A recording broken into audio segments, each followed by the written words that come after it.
NEET പരീക്ഷ തട്ടിപ്പിനെതിരെ ഡൽഹിയിൽ നടത്തിയ പ്രതിഷേധ മാർച്ചിനിടെ ലോക്സഭാ പ്രതിപക്ഷ നേതാവ് രാഹുൽ ഗാന്ധിയെയും കോൺഗ്രസ് നേതാക്കളെയും പോലീസ് അറസ്റ്റ് ചെയ്തതിൽ പ്രതിഷേധിച്ചും ഡൽഹിയിലെ വിദ്യാർത്ഥി പ്രക്ഷോഭത്തിന് ഐക്യദാർഢ്യം പ്രഖ്യാപിച്ചും Kerala electricity employees confederation INTUC Pala ഡിവിഷന്റെ നേതൃത്വത്തിൽ പാലാ വൈദ്യുതി ഭവന് മുമ്പിൽ പ്രതിഷേധ ധർണ്ണ സംഘടിപ്പിച്ചു. UDEF മുൻ ജനറൽ സെക്രട്ടറി KP സുനിൽകുമാർ അധ്യക്ഷത വഹിച്ചു. Pala division secretary Shibu B Nair സ്വാഗതം ആശംസിച്ചു. കോട്ടയം ജില്ലാ Congress committee vice president advocate Biju Punnathanam dharna ഉദ്ഘാടനം ചെയ്തു. രാജ്യം ഭരിക്കുന്നവരുടെ മുമ്പിലേക്ക് ഈ രാജ്യത്തെ യുവത്വത്തിന്റെ ശബ്ദം എത്തേണ്ട വിധത്തിൽ എത്താതെ വരുമ്പോൾ അത് എത്തിക്കുവാനുള്ള ഉത്തരവാദിത്വം ഏറ്റെടുത്തുകൊണ്ട് കേവലം വിദ്യാർത്ഥികൾക്കപ്പുറത്ത്, യുവജനങ്ങൾക്കപ്പുറത്ത് ഈ രാജ്യത്തിന്റെ ഒരു ജനത ഒട്ടാകെ ഇന്ന് തെരുവിലിറങ്ങേണ്ട ഒരു സാഹചര്യത്തിലാണ് നമ്മളും ഇന്ന് പ്രതിഷേധവുമായിട്ട് ഇവിടെ കടന്നു വന്നിരിക്കുന്നത്.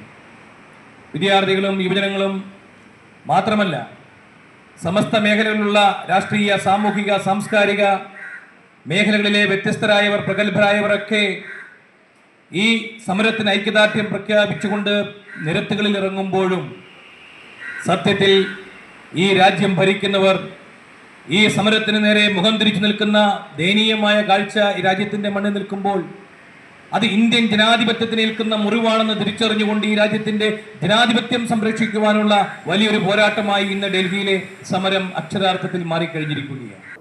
DCC മുൻ ജനറൽ സെക്രട്ടറി സാബ് അബ്രഹാം, KEEC സംസ്ഥാന vice president Rajesh B Nair, സംഘടനാ ഭാരവാഹികളായ ഷെറിൻ ജോ, മുഹ്സിൻ BM, സന്തോഷ് ES, ജോമൻ തുടങ്ങിയവർ സംസാരിച്ചു.